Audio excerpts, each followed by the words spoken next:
سلامونه، وخت مو پخیر. د 2 بجو خبرونو ته مو زه زاهده ابراهیم خیل هرکلی کوم. د هند او پاکستان ترمنځ له اوربند وروسته د هند پوځ ویلي په پاکستان او د پاکستان تر ولکې لاندې کشمیر کې پر 9 ترهګریزو هدفونو بریدونه شوي چې له امله یې له 100 زیات ترهګر وژل شوي دي. دغه راز هندي پوځ وایي دوی د پاکستان د F-14 الوتکو تمځایونه په نښه کړي. په همدې حال کې راپورونه وایي چې د پاکستان پر نور خان هوایي اډې برید امریکا لاسوهنې ته وهڅوله، خو پاکستان وایي چې د اسلام آباد غبرګون هند اړ کړ چې له امریکا د اوربند غوښتنه وکړي.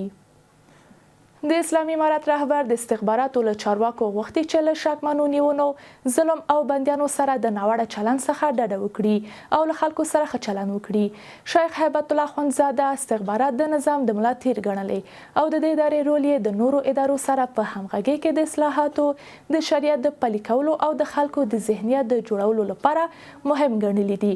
نوموړی پر مسؤلینو غږ کړی چې د نظام پر وړاندې د دښمنانو د ویجاړونکو پلانونو مخه ونیسي.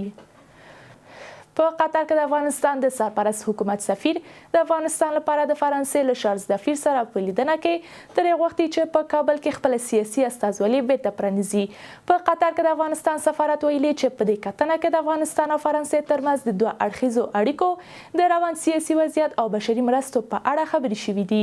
سربیره پر دې د افغانستان لرغونو آثارو لپاره د فرانسې د مرستو پر دوام او پراختیا هم خبرې شوې دي. د بهرنیو چارو سرپرست وزیر امیر خان متقي وایي چې اسلامي امارت شپه او ورځ کار کوي ترڅو د نړۍ له هغو هیوادونو سره تعامل وکړي چې افغانستان ته ګټه رسوي. نوموړي په کابل کې په یوه غونډه کې ټینګار کړی چې اسلامي امارت هڅه کوي چې په هیواد کې دننه تعامل وکړي ترڅو اوسیدونکي د پردیتوب احساس ونه کړي. په ورته وخت کې د افغانستان لپاره د چین ځانګړي استازي امیر خان متقي په روانه میاشت کې د چین د رسمي سفر بلنه ورکړی. د بهرنیو چارو وزارت د عامه اړیکو مشر وایي چې د چین ځانګړي استازي له امیر خان متقي سره په خپله لیدنه کې د دواړو هیوادونو ترمنځ پر سیاسي اړیکو او اقتصادي همکاریو هم ټینګار کړی دی. د ریاست الوزرا اقتصادي مرستیال ملا عبدالغني برادر د عینک د مسو پروژې د قراردادي شرکت له عمومي رئیس سره کتلي دي.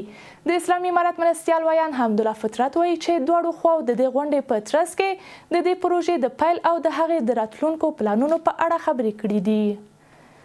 درنو لیدونکو، دا د دې مهال مهمه وروستي خبرونه، تر بیا ښه وخت ښې چارې.